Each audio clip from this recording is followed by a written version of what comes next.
Hello, everyone. Thank you for coming. Once again, recommendation, we are going to do high code, low code. So if you want to read the code, not just see the code, you actually have to move either back to see the TVs or a little bit forward to be able to read it, if you want to read it. Nevertheless, starting. So who am I? Actually, that's not relevant. What have I done is actually a little bit more relevant here for the session. So I've been working with OutSystems since back 2009. So I've worked with version 4.1, which you definitely don't want to do that in the past. I've led OutSystems team in the OutSystems professional services. I was the lead of the creation of Silky UI Web first version. I was involved in the creation of multiple mobile plugins and creator of the JavaScript to OutSystems developer workshop delivered by our friends of IT Up, free publicity. And I was involved in the re-architecture of the OutSystems components, namely data grid, maps, OutSystems UI, and charts. And also, speaker in multiple OutSystems sessions. And above all, or one of the things that led me to come here, or actually to be working in all of these, is that in my eagerness to be always working in the borders of OutSystems, right? Not so much in the low-code part, but in extending the capabilities of the platform. Before we actually start, a quick disclaimer. Not everything that I'll be doing or showing here, it will be explained.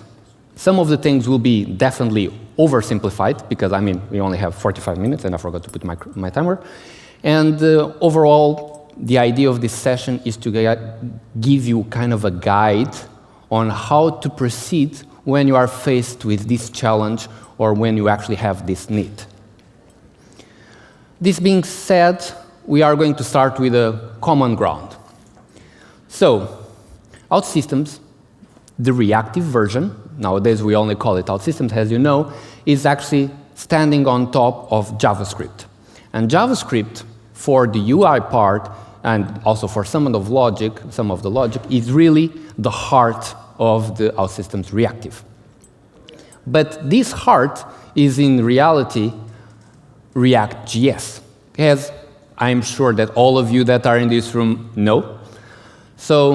But nevertheless, setting a common ground, what is ReactJS? First of all, it's an open source JavaScript library. And it's owned by Facebook, but maintained by Facebook and by the community. And you can actually, it's open source, you can go to GitHub, you can open it, you can check it out, you can do pull requests, open issue, start conversations. It's used to build user interfaces. And here's a simple example where we are going to create a button, so we have a function, this is JavaScript by the way, a function that returns the tag button of HTML. Then it's used in the application, that here you have a function that is actually the UI of the application that is being returned. And you can see that now we are using there the button that we defined there. So the function we are invoking, it has a tag HTML. And finally, the result is, of course, the HTML that the framework generates. And it's a declarative component-based approach. And what this means by declarative is that the UI should reflect the inputs and the state of the element. That's what happens in OutSystems reactive, that the UI immediately changes when the input changes. That's why we have the onParameters change, for example, event, and all of that. But nevertheless, the idea is that the UI should reflect the state and the inputs immediately. And it's component-based because it's a strongly recommendation when using React that all of your interface should be broken down into small pieces, into components, so that your page is modular, and you can use that component in several places. And to all of this in this room, this is obviously very familiar to us with the usage of blocks, which is exactly the same principle. And it's very efficient rendering because it uses Virtual DOM. So what is Virtual DOM? Virtual DOM is a representation of what is in the DOM, what is in the page, but in memory. And this means that whenever there's some change occurring, this change will first occur in the Virtual DOM, in memory.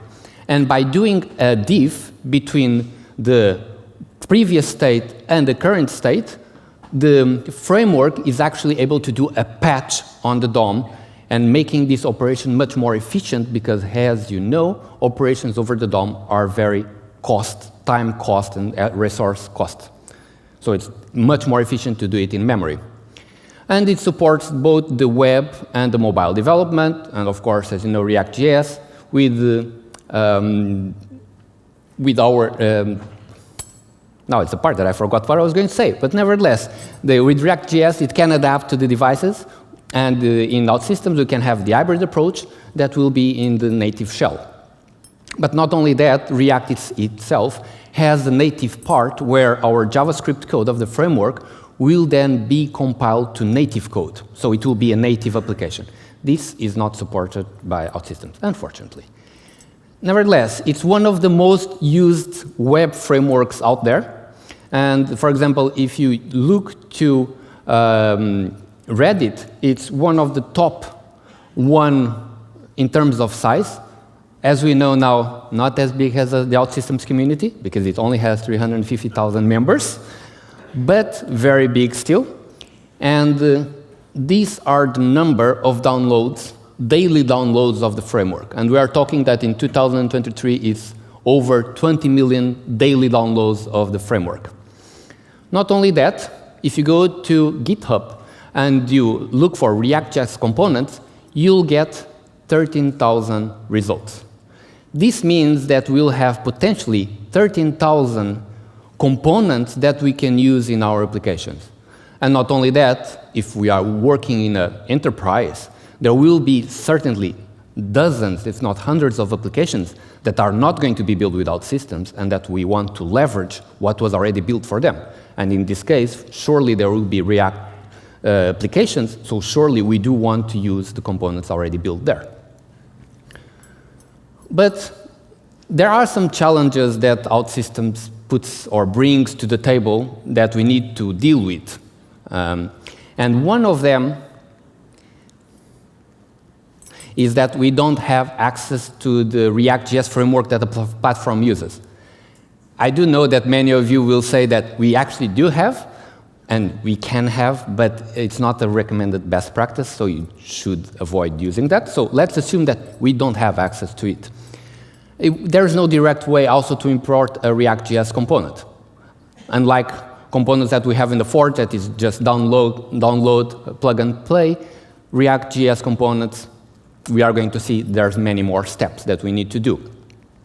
Not only that, even if we are able to bring it to the IDE, to Service Studio, we are not able to actually preview them. And obviously, it's a completely unsupported use case. And not only that, there's no documentation anywhere. Yes, I did look for it. There's no documentation on how we can actually do this.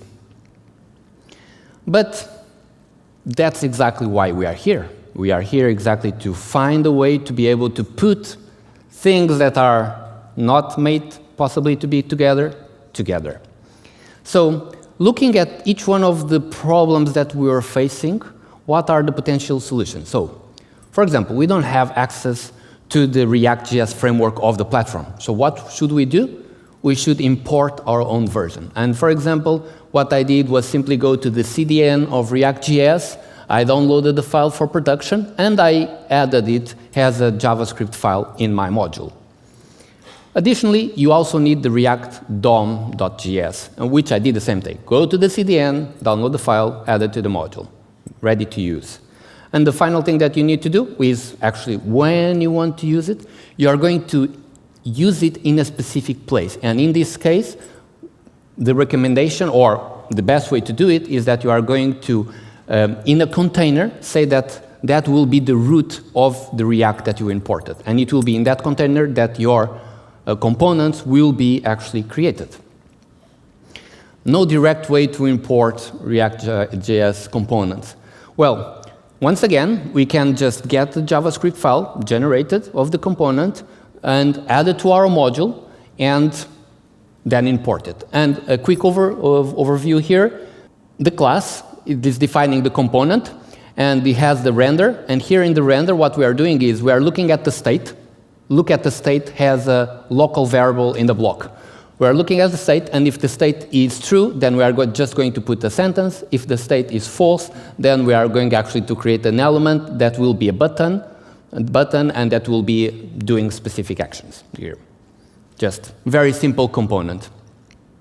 Regarding the preview part, what we should do is a good old way, which is we use an if false. That means that the true branch will be the one that will be displayed. And by the way, this is a block, so I'm creating a block. And the true branch will have what we will see in the IDE, and the false branch will have actually the container where I'll be creating my component. Regarding being a completely unsupported use case and no documentation, once again, that's exactly why we are here. Well, this being said, it's now time to give it a try and to see how it looks to be doing something like this. So the example that we are going to do is exactly the one of the button.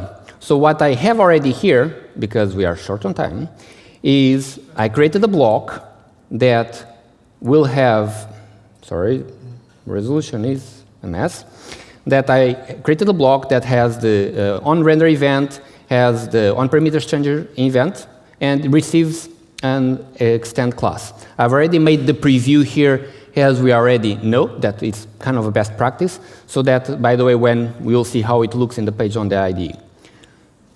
This being said, what this means is that the first thing that I should do is actually to create the JavaScript of the button, or meaning bring the JavaScript of the button. So in this case, actually, I'm going to import the script that will be, of course, lost. So I'll create the script. This will be the like button. And here the script was exactly what we were seeing before. Okay, with the only difference that here we have a dynamic, for example, class name. Look at properties here. This is React. Properties, you have to look them as input parameters. So I have an input parameter that will be a class name. Now we have the JavaScript. Now what we need to do, as we saw, is we need to import the React as well. So now we are definitely going to go for the issue of going to look for it. And offline scripts, and here we go, React and React DOM. Okay, so we have the three files that we need. Now the next thing that we need to do is on render, we actually need to create, on ready, sorry, we need to create or to tell React that that will be its root. So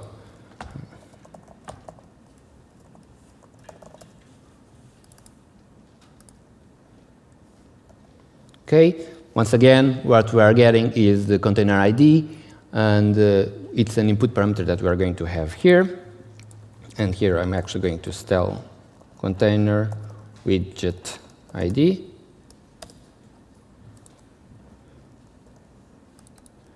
And I will return the root, and you will see why. That will be of the type object. Here, why I did use the widget ID, by the way, quick trick, because it immediately shows you the widgets, has a suggestion, the widgets that are on the page. Then I'm actually storing in the block the root, because I'll be using it to create my element a little bit later.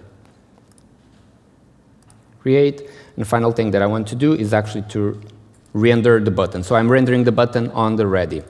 Now, what is to render the button?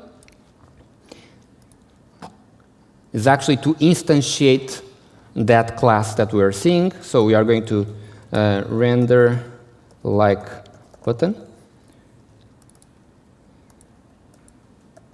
And here, what we are going to do is that we are going to say, in that root, we are going to render, and we are going to create this element, like button, that was the name of the class, and these are the input parameters for the button. What I need to pass here is React root. That will be of the type object. And pass it what I was passing here, and we still have some error here. Can anyone spot an error? Ah, extended class. Why didn't anyone help? Okay, extended class, and this will be the extended class. Okay, so this means that on ready, I'm creating the root, then I'm creating my button, rendering the button, and one thing that I want to do is I want it to react to on parameters change. So what I need to do is I need to re-render the button. So let's test. Oh, by the way, I forgot to tell you this session has a 24% chance of going completely wrong. So just that you are aware. So meanwhile, what we did was we simply imported React DOM, React framework, also the JavaScript of the component itself, added to a block. So the block, it will be a good way actually to have it contained and reusable in multiple places, instantiated the root, and actually instantiated then the component. So we got an error, obviously. And what is missing is very simple, because we forgot to add here the scripts that we actually require for this. And for this, we need React, React DOM, and our like button script. By the way, this error was not scripted. So, and as you can see, this is actually a very simple thing to do. And what we are going to see now is that our component, or what we are going to see hopefully, is that our component in the page will appear. So there we go. You have there the button, and we can change the primary color. And when we actually click on it, it just does that, does exactly what we wanted. So as you can see, that was a very simple example, and you are like, yeah, obvious, this is simple, but reality is not like that. And that's absolutely true, and we are going to see how we can actually work with that. Nevertheless, what did we do? We imported ReactJS. We imported the React DOM. You need to remember these two are very important. They need to come together. We actually imported our own component, the JavaScript. All of them has JavaScript files that will be living in our module. Finally, we required those JavaScripts in the block. And the last thing that we did, we created the root, and we created the component, and bam, it's done. Very, actually, simple once you know it. But like we were saying, yeah, reality, it's not like this. So when you go back to reality, reality does give you a slap. And as an example, we have, for example, this React Select. Imagine that we would like to use this in our applications instead of the one that is beautiful from OutSystems UI.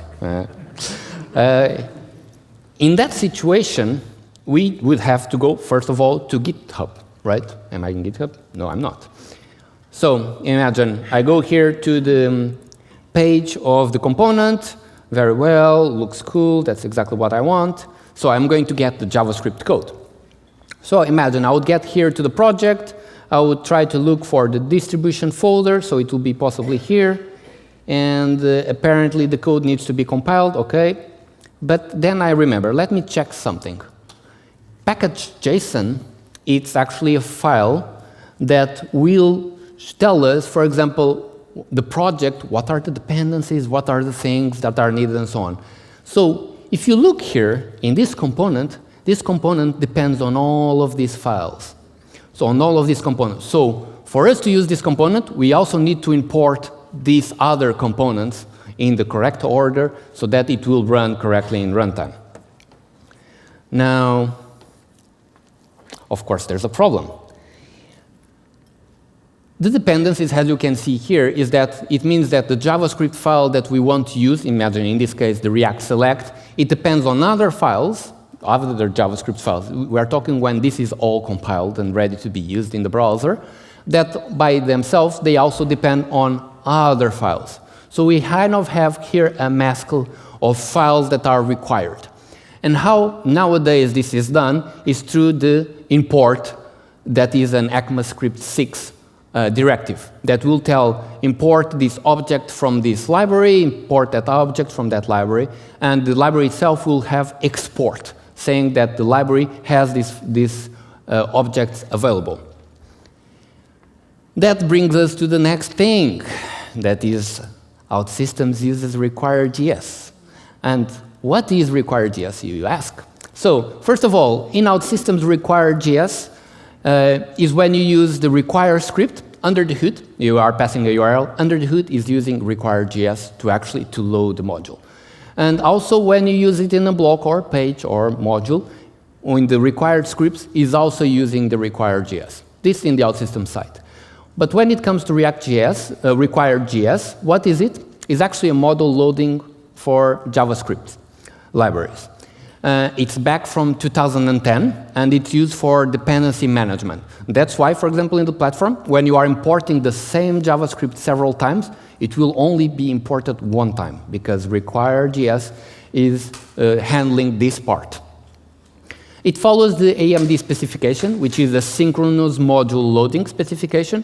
Too much detail doesn't just for you to know. And it has been decreasing in popularity. And one of the main reasons, or one of the big reasons for that, other than being from 2010, before ECMAScript 6, is that it's not compatible with ECMAScript 6 modules. This means what?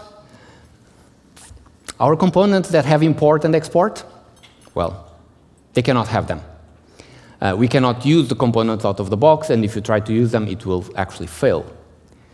So, in practice, what do we really want, or what would be a way to actually solve this? It would be to grab on all of these files, grab them together, and pack them in one single file. This single file is typically called a bundle. Okay, so this is actually, all of these files are grouped together in a single file in the correct order, so that when you actually use the file, it will work correctly. So for that, then we need to use different tools, a completely different tool set. So what tools do we actually need in order to create this bundle? So first of all, we need Node.js installed in our machine. Then we need npm to be able to get all of the packages that are required that we need. You can use it or not, the GitHub desktop, but the GitHub in a way to store your work and not to lose it. And finally, you need Visual Studio Code. So we do need to go high code in this without a shame. Regarding how can we bundle? So there are in the market quite a few bundles.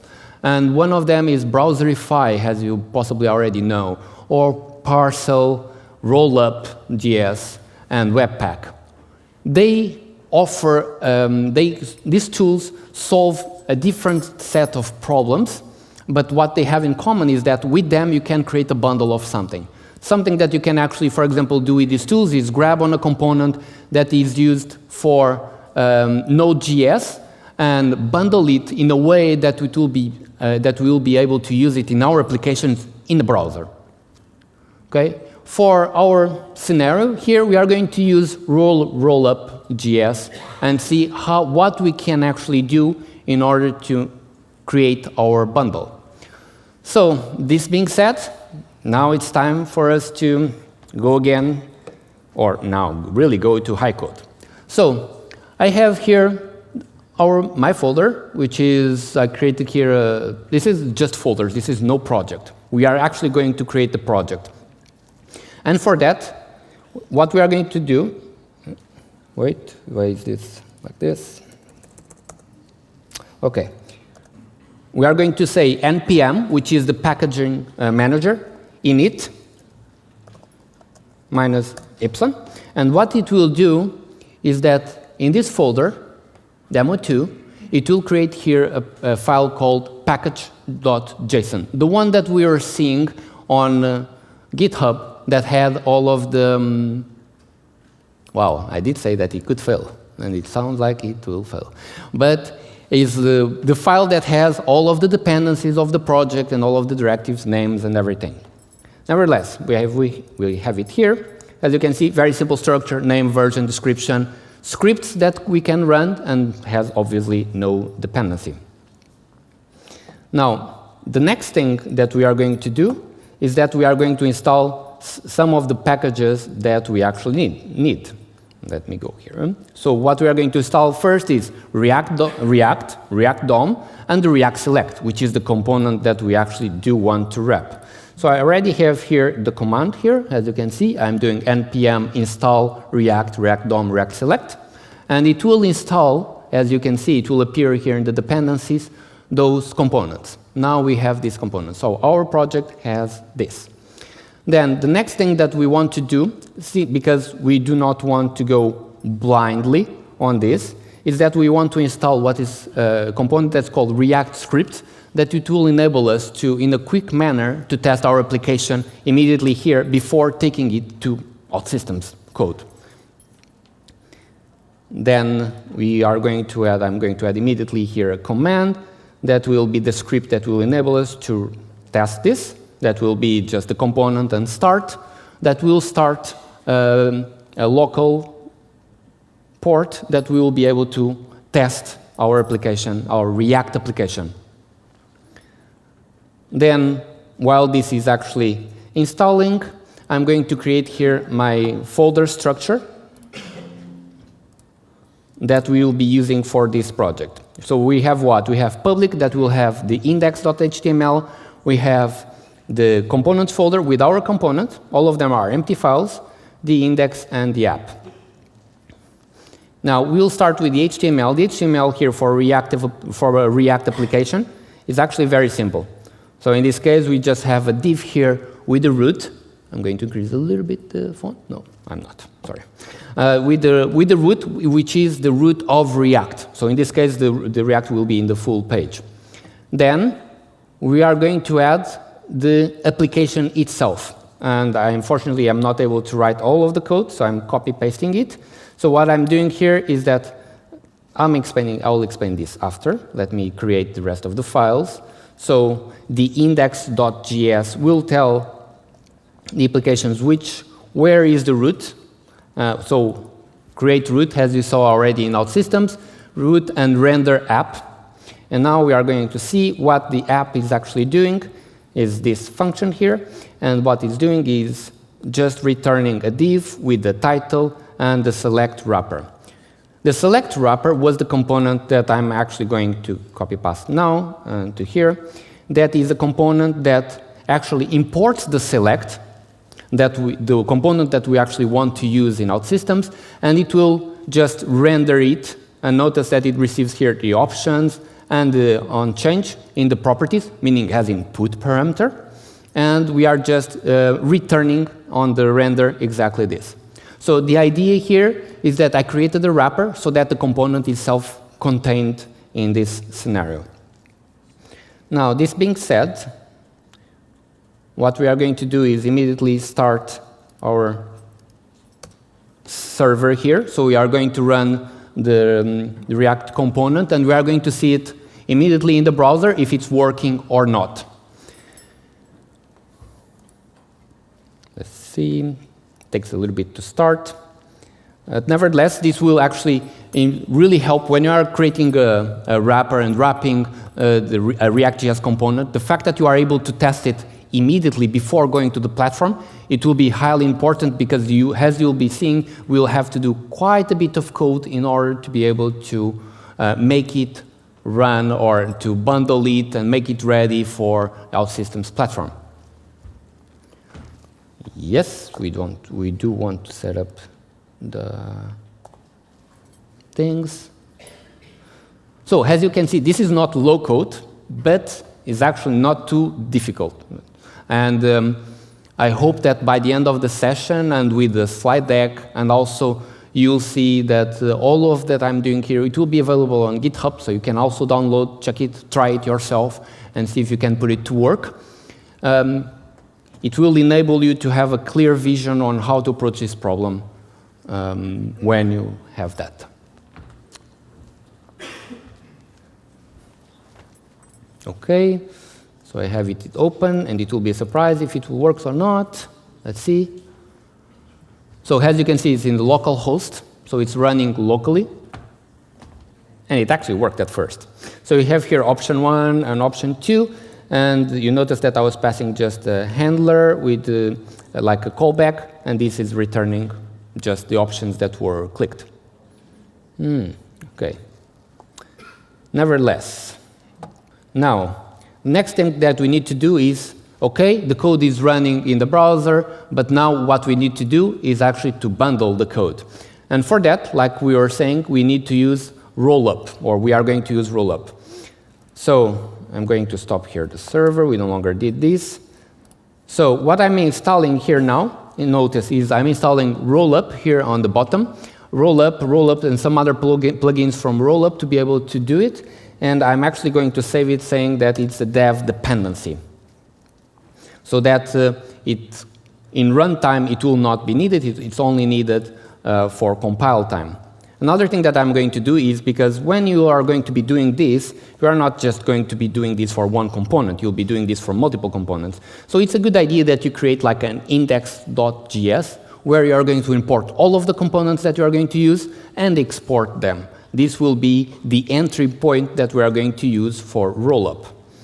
Now here in the root of the project, we are going to add a config file for rollup. If I know how to write config.js. And here, a quick walk on what we have here. We have saying what's the entry point. Remember, it's the index.js that we created. So we are telling rollup, OK, start by looking at this file, compile all of the codes, bundle them to a file named like this, in this format that enables us to use directly in the browser, so as we want, and also define that the global namespace where all of the components will be under will be this one. And we are saying also, don't worry about React and React DOM, because they will be available in runtime. That's why it's the globals. And the final thing here externally is also, don't try to bundle this React and React DOM, because they will be imported externally. Otherwise, it would bundle also the entire framework. OK, it's installed. Now the last thing that we need to do is actually to put it to run. And for that, we just need to do npx rollup -c, which is compile. Takes a little bit, and we will have here a distribution folder with the bundle. So here, as you can see, it's wrapped in this variable, and it will have all of the code that we need. Now what we are going to do is now going to OutSystems. We have here, once again, our block that I already created to have a kind of a preview, which is just a simple image, has the container, and I'm going to import now, or import to be easy instead of clone. Mo2, importing here the file, and I need once again to come here to the block and say, OK, let's import the React DOM, and the bundle itself. Now, what we are missing already, I did exactly the same story. I'm actually rendering the component here. The component, it's what's missing to render here. Once again, what we are doing is we are receiving here the options list, okay, which is the text. We are going to see that. And we are on change invoking a client-side action of OutSystems. We are invoking this one. Now, what we are doing is that we are serializing the list that the block receives as input parameter. Here, we are serializing the list and passing it to the block itself. And then, using it on the page, we have simply an aggregate that returns the data and then gives it to the select, our select here. Now let's put it to publish and let's see if it actually works. So once again, what did we do differently? Once again, we need React and React DOM framework, always. Then what we needed to do was actually to get our component, wrap it as a best practice, and prepare it to be bundled with all of the dependencies that that component has. This, by the way, can generate a pretty big file sometimes, and sometimes is kind of what we have to work with. So the component rendered correctly, so the component is here, and if I fetch the data, now we'll have the data that comes from the database. Going back to our slides, once again, what have we done? We bundled our component. Then we imported ReactJS, React DOM. We imported our bundle as well. Finally, we required the files in the block, created the React DOM and the components. The slides will be available. You don't need to take pictures. It's OK. So what we can do as a recap is that first things, when you are asked or when you face this challenge that you need to bring the ReactJS component into OutSystems, is that, yes, it is possible to do. The ReactJS of the platform does make it a little bit harder. Hopefully, in the future, it will change. Ricardo Ferreira there can maybe give us some clue of that. And we used a bundler, such as Rollup, but there are many bundlers that you can use, whatever it makes you are more comfortable with, that will actually make it pretty simple, especially if you follow a recipe like this one, hopefully. Don't send me questions afterwards. And the last thing is, if you can, well, do avoid using this. And the reason for this is because you have to remember, you will be using a version of a library, both React and the component itself, that you'll be needing to update and to create the bundle from time to time manually. So do remember that this is actually more effort to maintain and to see if there's no inconsistency and everything. That's why it's very important for you to test it if you can locally before you actually use it with the platform. Thank you very much. This will be the GitHub where all of the session is available and the components and everything. My LinkedIn, if you really must. Ask some questions. And unfortunately, we do have time for questions. And don't forget to rate the session if you want. I'll pay you beer.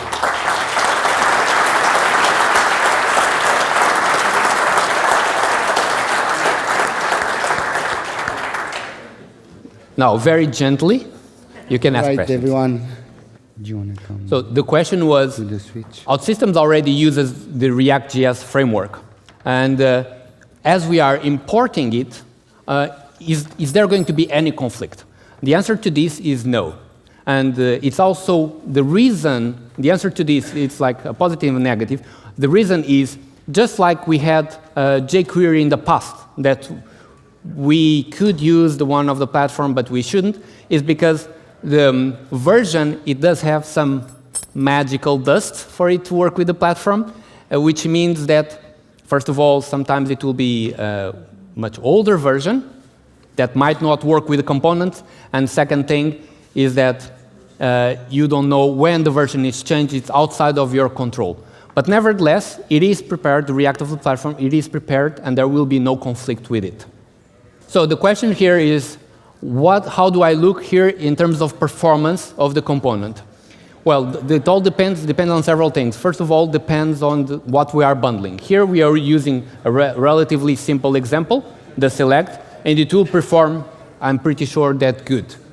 If we are bringing bigger components that will have more dependencies, what will happen is that we'll have a much bigger bundle that will take longer to load. But other than that, I think the problem will be essentially there. I don't foresee, or from my past experience, I didn't see any performance drop by using it in this way. Just the loading part in the beginning, the first load can be penalized because the bundle will be a big file. So I actually have a question. Can we use like another library just as like Actions, Interior, or Express, or just only React? Like in you can, it's possible. Think about, no, I would say it's like, you should think about OutSystems has, in the end, is just a web application using React. So if in a normal React.js application you can use another framework within, you are going to be able to use it with the platform as well. There's no difference. Okay. So, It's always open? Follow up? So how about Next.js? Okay. Can we use like that integration with Next.js and use it in OutSystems, or it's not possible? Once again, if you can use it in ReactJS, you can use it within the platform. one of the things that might happen is if you are using within a JavaScript node, the platform might tell you that it has an error because it will not recognize some of the tags of JavaScript or something. But other than that, it should be fine. Okay, thank you. Right, Sorry.